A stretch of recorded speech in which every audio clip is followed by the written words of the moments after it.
Saludo a todos quienes están conectados a esta charla que forma parte del programa de capacitación y la finalidad es que conozcan varios temas relacionados con la parte forestal y a que a futuro ustedes jóvenes se integren no solamente en las actividades productivas forestales, sino sean actores principales del cambio de la sostenibilidad del país. Les saluda Fausto Mejía, ingeniero forestal de profesión. He trabajado en algunas actividades, tanto en el sector privado como en el público, y conozco varios temas relacionados con el tema que voy a tratar. Dentro del primer tema que se me ha facilitado que pueda compartir con ustedes es el tema fundamentos de restauración forestal. Para iniciar esta charla, quisiera que ustedes conozcan un poco más a detalle varios temas y varias definiciones, entre ellas el tema de restauración forestal. Sí, restauración forestal se refiere a un proceso de recuperación de un ecosistema forestal que ha sido degradado o ha sido destruido, ¿sí? Dañado, puede ser afectado por diversas causas. Ustedes deben conocer lo que pasó en la última época seca en algunas provincias del país, en donde fue afectado por incendios, en algunos casos provocados y en otros naturales, y que esto necesita ser realizado una restauración. Vamos a hablar algunos temas y de a poquito ustedes van conociendo. Aquí hay una palabra clave que significa degradado. Degradado, para ustedes que lo conozcan un poco a detalle, prácticamente el degradado se relaciona con los cambios que reducen la integridad y la salud ecológica, que generalmente se reducen luego de un daño o transformación. Un ecosistema degradado reduce su biodiversidad, su productividad y se caracteriza por la pérdida de funciones ecosistémicas. Esto para que ustedes conozcan. Para un tema de restauración forestal debe haber una visión con enfoque integral, ¿sí? Tenemos que primero pensar, antes de actuar, qué paisajes y ecosistemas se requieren de construir con una visión a futuro, ¿sí? Esto es importantísimo que ustedes lo tenga presente. Y también es importante que esto tiene que tener la participación de las comunas, comunidades o de las personas que viven en la zona de afectación o cercanas a la zona de afectación, ¿sí? Porque ellos conocen su territorio, trabajan su territorio y conocen sobre qué especies pueden adaptarse al sitio. También tenemos que decidir qué herramientas se necesitan para cada situación, ¿sí? Por ejemplo, tras un incendio, nosotros, ¿qué vamos a tener que hacer? Tenemos que proteger el suelo, tenemos que proteger la zona afectada, ¿sí? O dejar que la naturaleza recupere, o puede ser que a veces sea más efectivo que plantar árboles, ¿sí? La intervención humana. Esto nosotros tenemos que tener en cuenta para poder realizar alguna intervención. Eh, ¿Qué perseguimos con la restauración? Nosotros, como parte de vinculados al sector forestal, nosotros siempre tenemos que tener presente, ¿sí? Que primerito tenemos que recuperar las funciones de los bosques para que vuelvan a ofrecer los recursos, sea agua, aire de calidad, protección frente a inundaciones y que cumplan su función de ayudar y regular el clima. ¿Sí? Crear bosques de diferentes especies, de edades, apostando por una biodiversidad y variedad de hábitats. Potenciar la diversidad de los usos de los bosques como base de una actividad económica. Por ejemplo, en zonas rurales hay que fomentar el uso de productos forestales no maderables. Por ejemplo, el uso de hojas, resinas, aceites, semillas. Hay muchas diversidades que no solamente pueden ser objeto de que se queden ahí su sitio, sino más bien se pueda fomentar su producción y su comercio, pero de manera correcta. También podemos generar, tenemos que perseguir generar un paisaje diverso, sostenible y rentable para perseguir a los impactos futuros como el cambio climático e incendios.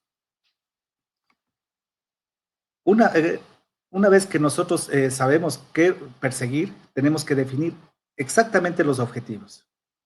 ¿Qué se quiere conseguir? ¿Qué tipos de ecosistemas se requiere recuperar? Los objetivos en esta restauración, los objetivos en esta restauración tienen que ser muy claros y realizables, sobre todo porque se deben cumplir a mediano y largo plazo. ¿Sí?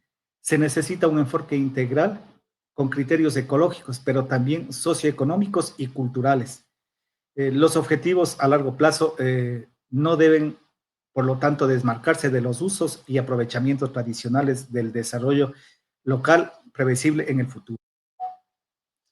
En este sentido, un paso determinante en la restauración forestal es la identificación de los llamados ecosistemas de referencia o referencias que van a servir de modelo para planear el objetivo de restauración. ¿Cómo alcanzar los objetivos? Una vez que hemos identificado o fijado los objetivos, hay que pensar cómo alcanzarlos con los medios disponibles, asegurar que no provoque impactos negativos en el medio y buscar una mayor eficacia de los recursos disponibles. Para ello, también es necesario conocer las características del lugar, donde se requiere efectuar la restauración, es decir, tener en cuenta el uso actual e histórico que se ha hecho del territorio, la fisiografía, por ejemplo, el clima, el del suelo, una cobertura actual y cuál sería una cobertura potencial. También tenemos que identificar el tema de la fauna, la fragilidad frente a posibles procesos de erosión. Esto sin olvidar el contexto del cambio global y de la pérdida de biodiversidad. Este diagnóstico debe constituir un pilar fundamental de la toma de decisiones de dónde y cómo y cuándo efectuarse nuestra restauración. ¿Dónde? Como ya lo había mencionado anteriormente, hay que identificar las zonas de mayor necesidad de restauración. ¿Sí? Es importante esto. ¿Por qué? Porque en algunos casos, al menos en la parte pública en nuestro país, las entidades responsables o la Autoridad Ambiental Nacional eh, no disponen de los recursos suficientes y por eso nosotros tenemos que identificar esas zonas de mayor necesidad de restauración y de inmediata intervención. Es una situación difícil, pero es importante para poder transparentar y ser efectivos en estas actividades. Hay que definir los criterios ecológicos, socioculturales y económicos que han influido en la toma de decisiones. La participación de los agentes claves, que son el Ministerio del Ambiente, el Ministerio de Agricultura, como entes de control, de regulación, ¿sí? En la parte forestal, productiva, en la parte de conservación, es importantísimo, y de la sociedad. Son factores esenciales para asegurar el éxito a largo plazo de la restauración. La elaboración de la cartografía es importante también para poder nosotros con zonas o identificar zonas para que pueda facilitar el trabajo de campo, el trabajo operativo de los grupos que van a intervenir en los procesos de restauración. También se puede resaltar que es necesaria una zonificación de esto, ¿sí? ¿Dónde voy a hacerlo con restauración activa y cómo voy a hacerlo con una restauración pasiva? Ya vamos a hablar sobre estos dos temas que ya me adelanto. ¿Cómo lo voy a hacer? Primero tenemos que determinar las técnicas de restauración que se van a realizar en función de las características del lugar y del diagnóstico que se lo haya hecho por el parte del equipo técnico. ¿Cuándo establecer? Eso es muy importante para tener el éxito de los procesos de restauración, de reforestación. Es importante saberlo cuándo hacer, tener una planificación.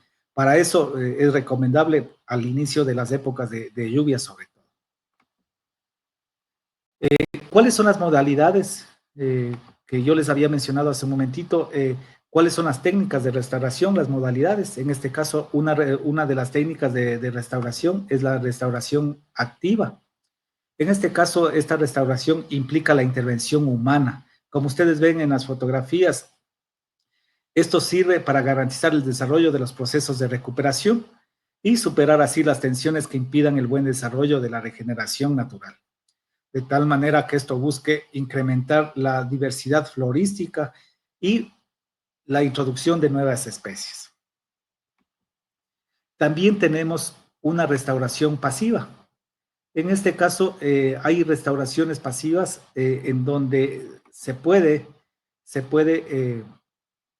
dejar o se debe dejar de acuerdo a las condiciones, cómo se afectó a un tipo de cobertura, ¿sí? Un ejemplo acá de restauración pasiva, de pasiva es la eliminación de prácticas de sobrepastoreo, por ejemplo, en zonas afectadas por incendios. Si ustedes ven la fotografía que está en esta pantalla, eh, es una zona afectada por incendios, ¿sí? En la reserva ecológica del Ángel. Hay esto, en muchos de los casos, lamentablemente, sucede cada año, se afecta por incendios que son provocados por la mano del hombre.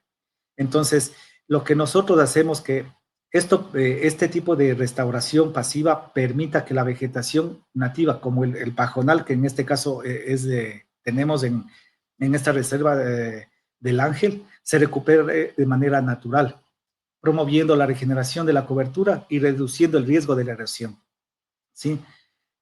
Hay otros casos, por ejemplo, la regeneración natural asistida, ¿sí? Esto depende de diferentes factores que limitan los procesos de sucesión. Para esto se debe considerar el estado del banco de semillas, del grado de conectividad del paisaje, tipo y agentes de dispersión y el tamaño del área que nosotros tenemos afectada. Bueno, muchas gracias. Estos son los temas que se había preparado para esta presentación.